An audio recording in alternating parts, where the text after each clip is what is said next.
micrófono, se escucha un ruidito por ahí.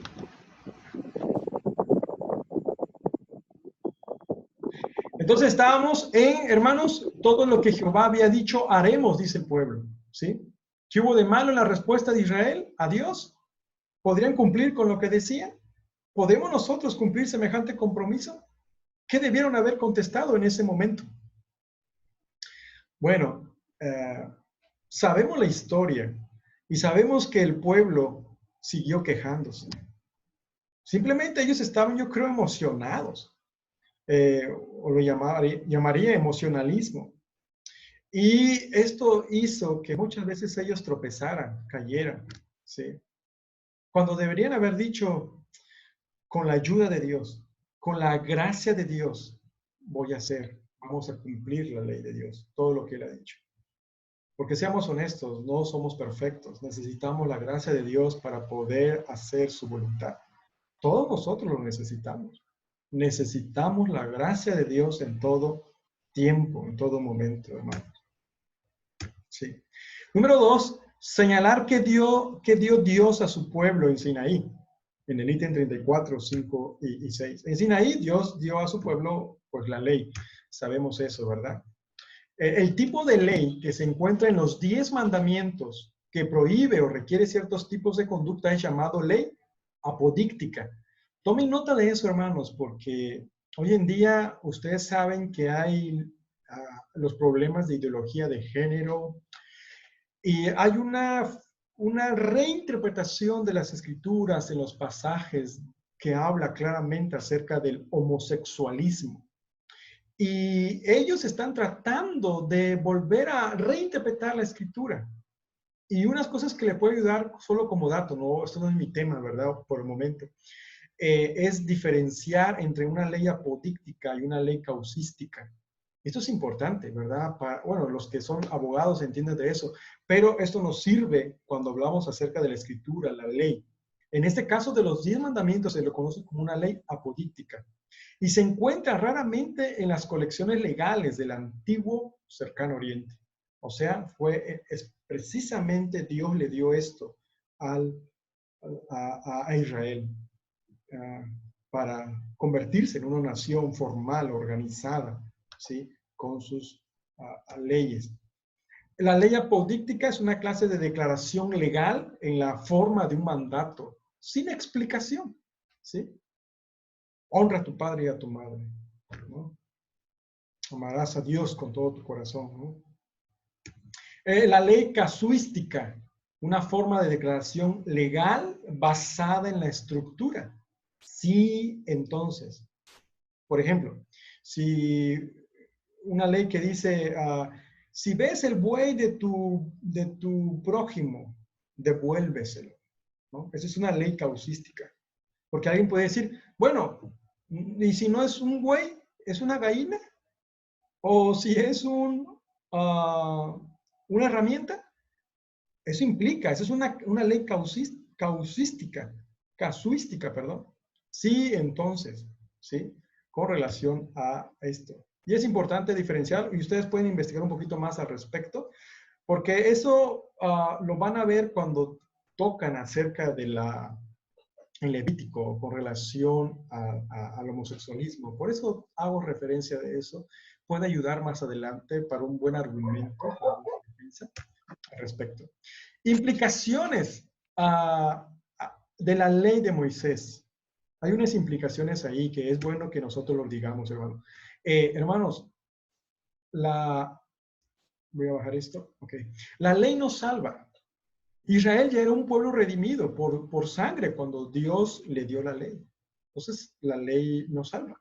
Recuerden eso. ¿Sí?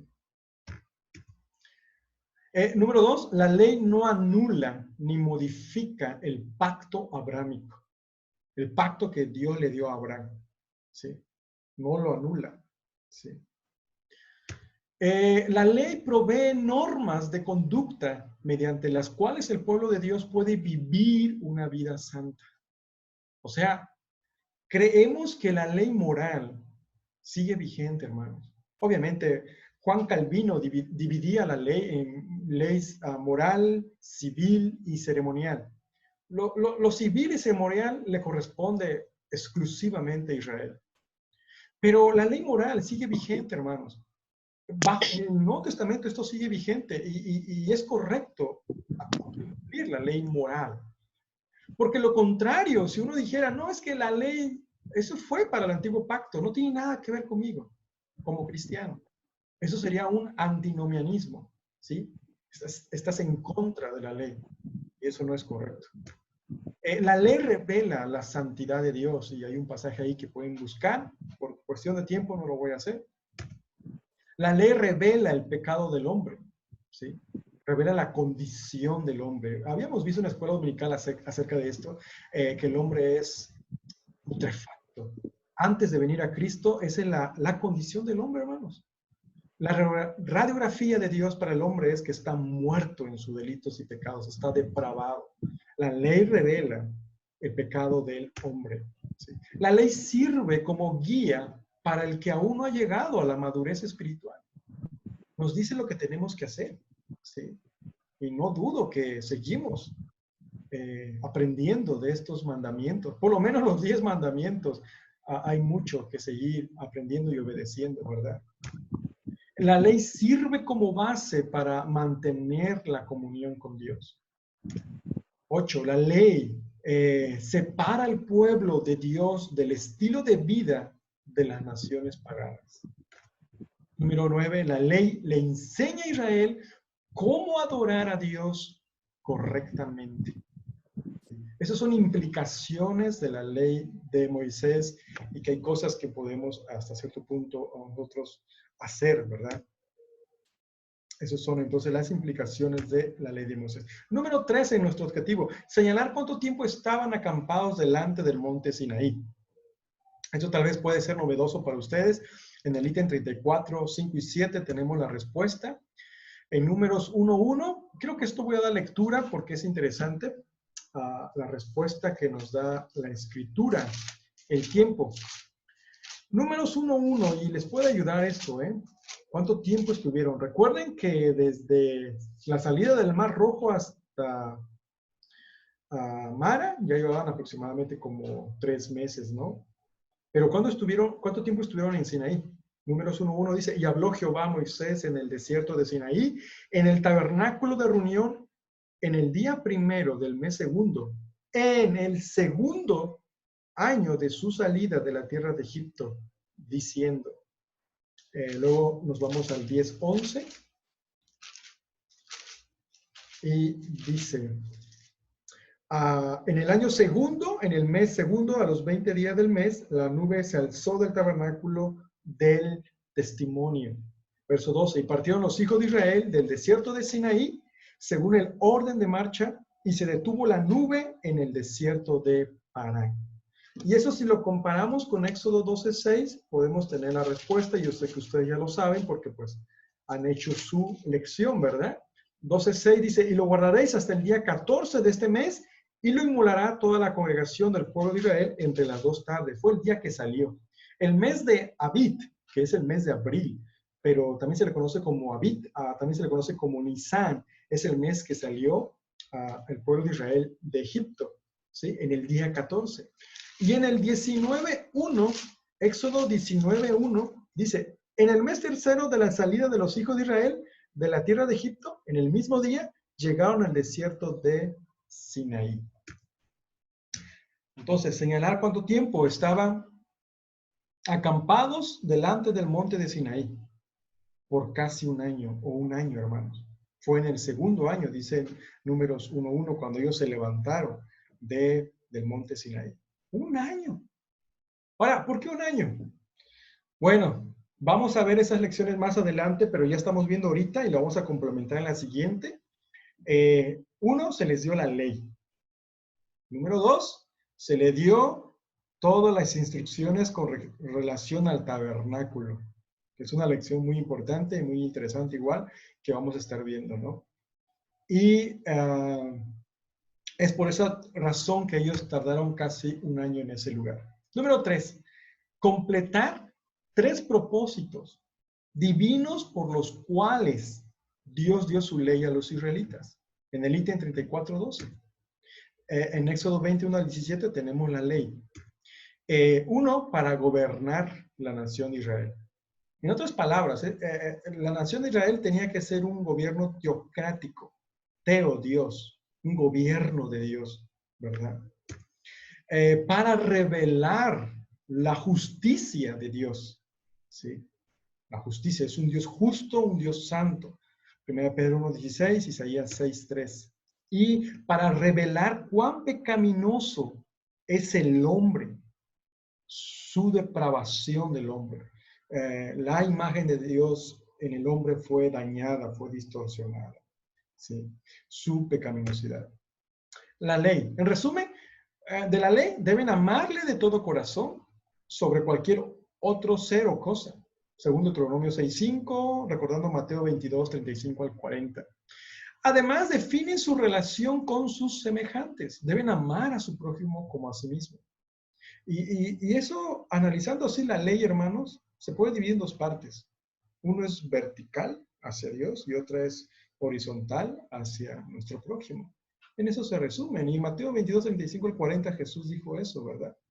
Cuando le cuestionaron, le preguntaron cuáles son el mandamiento más importante.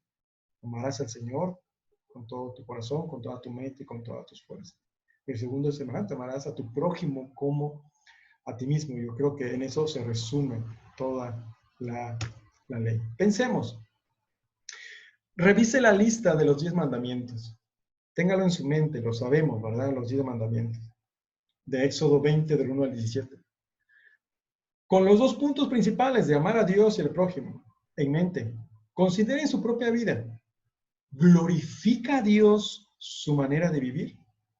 Esa es una buena pregunta para nosotros, ¿verdad? ¿Glorifica realmente mi vida a Dios? Si no es así, ¿qué es lo que le hace falta? ¿Qué cambio debe pedirle a Dios que obre en su vida? ¿Realmente estamos cumpliendo los mandamientos de Dios? Es una buena pregunta, ¿no? Creo que necesitamos la gracia de Dios para que nos siga ayudando a obedecer sus mandamientos, sus leyes, ¿verdad? Su palabra.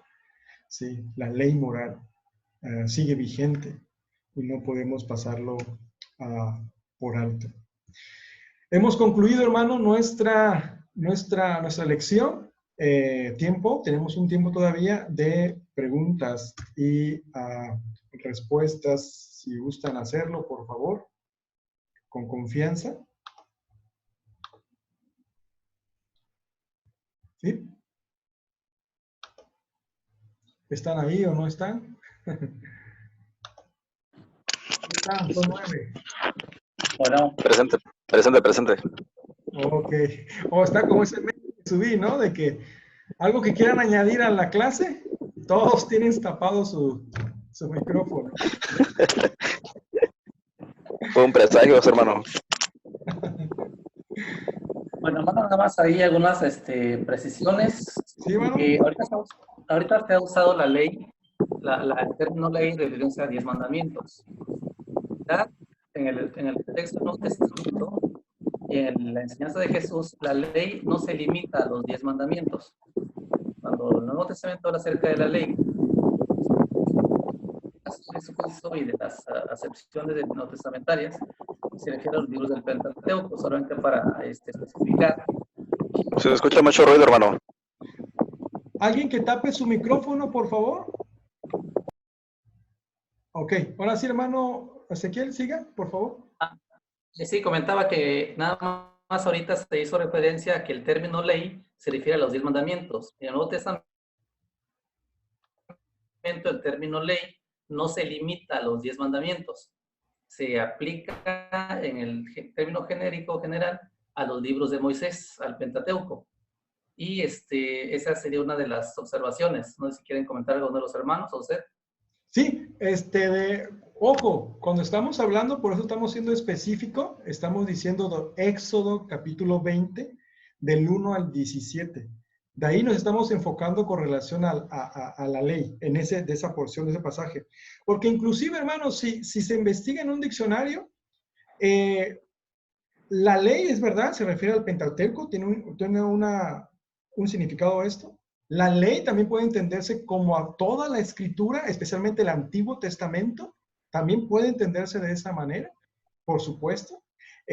Nada más que sí, yo creo que, pues sí, hicimos la observación de que en Éxodo 20, del 1 al 17, pues en ese punto nos estamos enfocando, los 10 mandamientos en específico ahorita, porque en ese mismo pasaje hay más mandamientos o leyes que Dios le dio a Israel, ¿verdad? Así es. Sí, pero sí, estamos de acuerdo, sí. Bueno, y otra nada más por ahí, quizás los hermanos tienen alguna otra perspectiva respecto a la interpretación de la ley o de las posturas. Hay una corriente de interpretación bíblica, teológica, que se conoce como teología del pacto. Y en la teología del pacto, una característica que tiene esa interpretación teológica es que lo que el hermano Víctor comentaba, que el pacto abrámico es básicamente unilateral, 100% gracia, por así decirlo. El dispensacionalismo considera que los demás pactos, como en el caso del mosaico, se requiere de una actividad humana, es decir, una respuesta humana. Pero es cierto lo que el hermano Alfonso dice, Víctor Alfonso, porque al final de cuentas, pues, una respuesta humana se requiere la gracia. Y por esa razón yo considero que todos los pactos de la Biblia, independientemente de que si requiera una respuesta humana según el dispensacionalismo, todos los pactos requieren de la gracia de Dios. Todos los tiempos en los que Dios se revela al hombre siempre muestra su gracia. Nada más serán esos dos detallitos. Respecto a lo que comenta, es cierto, hay un pacto, digamos aquí bilateral, pero al final de cuentas, si no es por la gracia de Dios, tampoco se pudiese cumplir ni siquiera la mínima parte de la ley mosaica. Sí, eso es interesante, ¿no? Bueno, sería otro tema, la verdad, llevaría tiempo. Hermanos, me refiero a todos, realmente esto tiene que ver mucho de lo que usted se va a inclinar en este sistema teológico que estamos viendo. Si usted lo ve de una perspectiva dispensacionalista, progresista, o si lo está viendo desde una perspectiva de teología de pacto, eso va a repercutir o va a afectar a su escatología más adelante, sin lugar a dudas, sin lugar a dudas. Esto es importante, ¿no? La mayoría de los hermanos de la teología del pacto, la mayoría, bueno, no todos, ¿verdad? Pero sí, algunos también son, no tiene nada que ver, pero sí es parte que lo sepan, algunos son postmilenialistas, algunos son amilenialistas en la teología del pacto. En cuanto a los dispensacionalismo, algunos son premilenialista, otros son o postmilenialista, ¿verdad? O con relación al milenio. Y sí es importante que hagamos una distinción. Bueno, tal vez siempre esto es extra que estamos diciendo, pero lo que queremos decir es profundicemos más en estos pactos de Abraham, el pacto de Moisés, entendámoslo, ¿verdad? Tratamos de hacerlo mejor bíblicamente. Algo que me llamó la atención del pacto abrámico, recuerden, dijimos que es incondicional, porque recuerden el sueño, la visión que tuvo Abraham. Fue un sueño, ¿no? Que dice que con relación a un sacrificio que se hizo, el que pasó en medio, ¿quién fue? Fue Dios.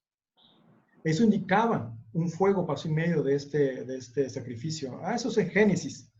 Eso demuestra totalmente que la responsabilidad de este compromiso, de este pacto, era totalmente de Dios y no tenía que ver nada en Abraham. Por eso decimos que es un pacto incondicional, totalmente. Sí. En el pacto de Moisés, obviamente, tienen que obedecer, tienen que creer para que reciban las bendiciones de Dios.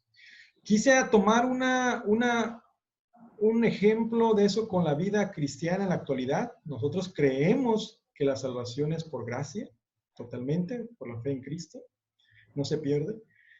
Pero sin lugar a dudas, bendiciones que podemos experimentar aquí hoy en la tierra, tiene que ver mucho también con nuestra obediencia a Dios. Porque si no hay obediencia a Dios, pues no creo, ¿verdad? Que haya realmente bendición por parte de Dios. Es importante. Bueno, eso es nada más como una aplicación, no es la interpretación necesaria de eso. Pregunta, hermanos, comentarios, con confianza. Siempre yo sé que hay. Ok, hermano. Sí, hermano, adelante. Sí, nada más bueno, no comentar, sino tocar un poquito más el tema sobre lo que comentó ahorita de el milagro, que el milagro es algo instantáneo. Un poquito más sobre ese tema. Ok. Ah, sí, ¿qué es un milagro? Habíamos dicho, ¿no?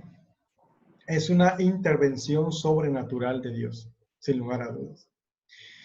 Y un milagro bíblicamente, especialmente veamos los evangelios. Piensen en los evangelios, cuando Jesús hizo un milagro. Piensen al que estuvo ciego, al que estaba leproso, piensen al que estaba paralítico. Esos milagros que Jesús hizo en esas personas, un argumento muy importante para hoy en día es que fueron al momento. No fue de una manera progresiva su sanidad de ellos. El ciego no pasó 1, 2, 3, 4 días. El paralítico tampoco. La mujer de flujo de sangre tampoco. Para mí, una característica importante de un milagro, si queremos hoy ejercer un milagro, vamos a decirlo de esa manera, es que tiene que ser espontáneo, en momento, ¿sí? Bueno, recuerden que hay dos posiciones en cuanto a esta postura. Uno se le llama el cesacionismo y otro es el continuacionismo. Y yo les he dicho que investiguen de eso porque es importante para nuestra fe, para la doctrina. El cesacionismo dice que los dones de señales y milagros han cesado. Los dones, cuando hablo de dones, recuerden que los dones fueron dados a los cristianos. Esos dones cesaron, a eso me refiero, a los dones que Dios le dio a cristianos. No dudamos que Dios es soberano, omnipotente y Él hace lo que Él quiere, ¿no? De eso no estamos hablando de los dones. El continuacionismo dice que todos los dones siguen vigentes, todos. Nada más que en esta postura del continuacionismo hay dos ramificaciones, vamos a decirlo. Uno, que son conservados, o sea, creen que todos los dones son vigentes, pero no son necesariamente carismáticos, se conservan, o sea, son respetuosos, creen que sí, obra Dios a través de eso, conforme a su voluntad. Por el otro lado, tristemente son los extremistas o los carismáticos que dicen, no, yo creo que hay el don del milagro, de sanidad, porque yo lo tengo y en fin, todo esto, ¿no? Honestamente, estas dos posiciones hay y es bueno que se investigue un poquito más, cesacionismo y continuacionismo. La pregunta sería, ¿y entonces qué? Vamos más preciso, ¿sigue haciendo Dios milagro hoy? Hermano, la respuesta es obvia. Creemos en un Dios omnipotente, que no nada lo limita, nada. Por lo tanto, creo que la respuesta se da por sí misma. Dios es un Dios de milagros, ¿sí? Sin lugar a dudas. El punto está, los dones. Me parece ser, hermanos, que los dones, que alguien diga, yo tengo el don de la sanidad, creo que eso no aplica para hoy, ¿sí? Y no sé, se están dando cuenta la posición entonces que tengo, ¿no? Soy un cesacionista. ¿En qué? Cuidado, no quiero que se me malinterprete. En cuanto a los dones de señales y de milagros. Dones, hermanos, dado a hombres. No me malinterpreten, ¿eh? No se refiere a que Dios no lo puede hacer. Dios es todopoderoso y lo puede hacer. ¿Sí? Bueno, no sé si ayudé a tu pregunta, hermano Adbel. Un poquito técnico tal vez, pero es necesario porque pues estamos en un curso bíblico y teológico y es necesario también empezar a decir ciertos términos para que ustedes puedan indagar, investigar al respecto de esto. Y pues todo está quedando grabado, ¿ah? Tenemos en el Face, nos están viendo. Sí, sí, tenemos pruebas, tenemos pruebas. Sí. Ok, no sé, ¿preguntas, dudas? Con confianza.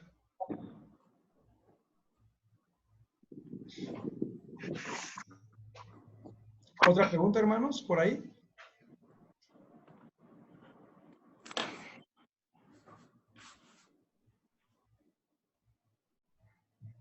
Nada. Vamos, Ezequiel, pregunta. No, no solamente respecto, yo le comentaba al hermano Víctor, ¿no? Que platicábamos sobre eso. Bueno, tenemos algunas, bueno, no una o dos lugares diferencias de tipo de esos. Hay una línea de interpretación, digamos, bíblica, que para algunos no es definida o es ambigua o es inclusive incongruente, porque por un lado se hablan de lo hermano mencionaba acerca de los continuacionistas moderados y de los llamados cesacionistas moderados también existen. Entonces uno dice, no, ¿hay cesacionista o continuacionista? No puede ser moderado. Lo cierto es que hay una corriente, una forma de interpretar que yo considero que se llama el enfoque de la función. ¿Qué significa eso? Que en efecto los dones milagrosos y los dones de sanidad no aplican de manera permanente, constante en nuestro tiempo. Pero en base a la soberanía de Dios, tampoco considero yo, podemos decir que no existan personas a quienes Dios pueda usar, como el hermano decía, Dios es soberano. Entonces no estoy diciendo que vamos a encontrar en todas las iglesias 20 dones de sanidad, o inclusive la habla de dones de sanidades, no de sanidad, no, sanidades. Yo creo que en su momento el Señor puede levantar a personas en algunos lugares, sobre todo en donde no hay. La razón de los dones milagrosos, decía el hermano, y lo compartíamos también, es que era una forma de respaldar el poder del ministerio de Jesús. Y hay lugares donde el evangelio no es entendido, no es aceptado. Y yo creo que en esos lugares Dios puede levantar a personas con dones de sanidades, con dones de milagros, para realmente respaldar el evangelio que está predicando. No digo que sea común y que sea permanente, pero en vista de la soberanía de Dios, yo creo que los milagros apostólicos de profetas concluyeron, porque ya tuvieron su vigencia. Los dones de milagros y espectaculares, que se les llama, tuvieron su momento, digamos, para respaldar el ministerio. Hoy creo que no son el apostólico, el de profeta vigentes, y los otros creo que su vigencia no es prioritaria. Pero tampoco yo en lo personal puedo decir que no existen los dones o los hermanos que tengan dones de sanidad y milagros. Entonces es una postura personal que se llama el enfoque de la función. El cesacionismo, el continuacionismo y esto que se conoce como enfoque de la función, que surgió, repito otra vez, entre esa discusión de si eran cesacionistas moderados, continuacionistas moderados, y se le puso así, enfoque de la función. Y la verdad, no solo tres, hermano mencionó uno más, ¿no? De función, algo así. La verdad, hoy en día hay más, son como 6, para ser más sincero. Les voy a recomendar un libro, y la verdad es justo el libro. El libro lo hizo Wayne Grudem, y él hace referencia a eso. No sé si se logra ver aquí en el iPad. Dice, ¿son vigentes los dones milagrosos? 4 puntos de vistas. Escrito por Wayne Grudem. Escrito por Wayne Grudem. Ese libro es excelente para... Un poco más arriba. Este libro es excelente para tratar el tema que estamos viendo. Son los dones milagrosos vigentes. Los dones milagrosos vigentes. Y cuando usted estudia esos 4 puntos de vista, te vas a rascar la cabeza, ¿eh? Y vas a decir, bueno, oye, espérate tantito, yo ni pensé que había otra, la tercera ola, la cuarta, la quinta, la sexta, en fin, ¿no? Y en fin. Y todos tienen sus bases bíblicas, sus argumentos, y si no estás bien fundamentado, la verdad, pues creo que vas a pasar en todas las posturas hasta que creas cuál es la más bíblica o más acertada, ¿no? Bíblicamente. En lo personal, yo tengo ya una postura fija, me considero cesacionista, especialmente en los dones milagrosos, pero eso no significa que no dudo que Dios puede hacer algo conforme a su voluntad, ¿sí? Y eso es lo que, hermanos, nos hace falta muchas veces, ¿verdad? Recordar al respecto. La batería de mi Facebook ya se descargó, por eso estoy apretando por aquí. Ahí Y otra, por ejemplo, allá en la década de los 50 del siglo pasado había yo a raíz de eso, siendo niño o siendo preadolescente, me metí un poquito en la cuestión de lectura de la Biblia porque leí un libro que se llamó La ciencia retorna a Dios, de un autor, Jim Jonesy, que fue de la NASA, de Texas. Y ahí la polémica era qué ocurre en el milagro. En el milagro Dios rompe las leyes naturales, Dios violenta sus leyes naturales, Dios apresura las leyes naturales, ¿qué es lo que ocurre? Y a raíz de esa polémica yo me empecé a meter un poquito en esto y creo que es muy bueno primero recurrir a la Biblia, al Espíritu Santo es nuestra guía y podemos obviamente preguntarnos e investigar lo que sí, pues obviamente sea literatura bíblica, literatura sana. Cuando Víctor dice, va a haber muchas personas que igual van a tomar supuestas referencias bíblicas, pero con un enfoque completamente diferente. Y si realmente no tienes principio de interpretación, no tienes una fundamentación bíblica en lo que crees, pues fácilmente puedes ser engañado, ¿no? Y desviado de la doctrina sana. Sí, es, hermano. Otro libro que, bueno, que aparte de que les dije de son vigentes los dones milagrosos, 4 puntos de vista de Wayne Grudem, les recomiendo este libro. Se llama Diferencias Doctrinales entre los carismáticos y los no carismáticos. Es muy importante que usted consiga este libro porque ya abrimos el tema, ya hay muchas dudas en su mente, algunas tienen que pulirse, algunas tienen que tratarse, y aquí toca incluso temas de esos que estamos viendo.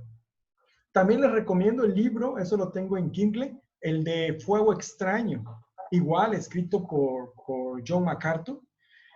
Hermanos, cuando usted lee esos libros, va a abrir sus ojos a muchas cosas, que muchas cosas a veces se practica, pero no necesariamente hay un fundamento bíblico. Bueno, no vamos ahorita a entrar en detalles, ¿verdad? ¿Quién ha predicado o hablado al respecto? No, no es tan prudente y sabio eso, pero ya tendremos tal vez un momento de poder dialogar más de esto, de manera más amena también. Y vamos a conocer mucho al respecto de esto. Pero sí, es un tema interesante. Lo bueno aquí es que no perdamos la paciencia. No, tranquilo, tenemos que asimilar, entender todos estos temas, ¿sí? Pero algo es importante, siempre hay que discernir, hermanos, los espíritus. Y eso lo vamos a hacer a través de la escritura. Entre más conocimiento de la escritura, mucho mejor, porque pues así vamos a tener un buen discernimiento de la palabra de Dios. Pero una vez más, hermanos, no me malinterpreten, ¿eh? Creo en un Dios soberano y omnipotente. Un Dios que puede hacer milagros y uno de los milagros continuamente que está haciendo es la regeneración o la conversión de las personas que están viniendo a Cristo continuamente. Ese es un milagro que es obra totalmente del Espíritu Santo. Y es una de las prioridades y de la gran comisión que Dios nos ha mandado, ¿sí? Sin lugar a dudas. Y en cuanto a lo otro de las sanidades, no dudo que Dios sigue restaurando personas, hermanos. Yo en lo personal lo puedo ver más de manera progresiva, no instantánea. Y obviamente es Dios en su misericordia en que nos está ayudando, restaurando, y gloria a Dios por eso, ¿verdad? Y seguimos orando por los hermanos que lo necesitan, y cada uno de nosotros necesitamos también de la oración. Entonces, no se me malinterpreten en ese sentido, porque a veces algunos dicen, es que tú no crees en los milagros. No, hermano, no. Todo lo contrario, yo defiendo los milagros, inclusive bíblicos en la Escritura. Algunos me llaman la atención porque piensan que hay una secuencia natural de los eventos milagrosos de las plagas. Y no es cierto, no hay una secuencia natural. Esos son milagros que Dios hizo. En cuanto al árbol que se tiró para convertir las aguas amargas en mana, también, hermanos, eso es un milagro. No hay ningún árbol que endulce un agua, que saque la sal del agua. Creo en los milagros bíblicos, defiendo a capa y espada todos los milagros que están en la Escritura, hermanos. Sin lugar a dudas. No puedo yo decir que no, en ese sentido, ¿no? Entonces, pero tienen que ser instantáneos. Creo que sí, hermanos, porque esa es una respuesta bíblica. Tiene que ser de instantáneos, creo que sí. O dígame usted, ¿por qué no? ¿Que no esos son los milagros que Jesús hizo? ¿Instantáneos? O mencionen un ejemplo, un milagro que fue progresivo. Entonces no sería milagro. Sí, por eso pregunto, para quitarme la duda. Ok. Ojo, estamos comentando. Tenía unas notas aquí que quería... ¿Qué tiempo tenemos todavía? Estamos acabando, ¿verdad? El tiempo de Zoom. No, no lo veo acá. Ah, ya. Tenemos 3 minutos. 3 minutos, hermano.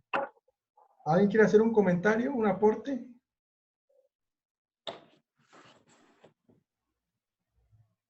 Hablen, hermano. El que calla otorga, ¿eh?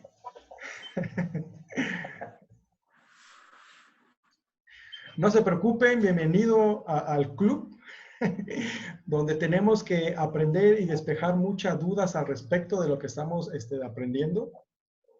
Y obviamente en la práctica también es algo también se puede ver distinto. Voy a continuar. ¿Qué quisieras, hermano? Tal vez no me lo están haciendo. ¿Qué quisieras si ves a un hombre necesitado, enfermo o algo? ¿Oraras por él? Por supuesto, voy a orar por él. Voy a orar por misericordia, voy a orar por su bienestar, ¿no? Primeramente, si es inconverso, eso es algo que sí quiero enfatizar. Primeramente, oro por la salvación de esa persona. Porque tristemente, ¿qué se está haciendo hoy en día? Se ora por la restauración física de la persona, pero no responden al evangelio. Ya vimos ese ejemplo con el pueblo. Los milagros no garantizan la fe en la persona. Por eso, lo que a mí me preocupa más es hablarle del evangelio. ¿De qué me sirve que la persona sea restaurada aquí en la tierra y se pierda por la eternidad? De nada, de nada.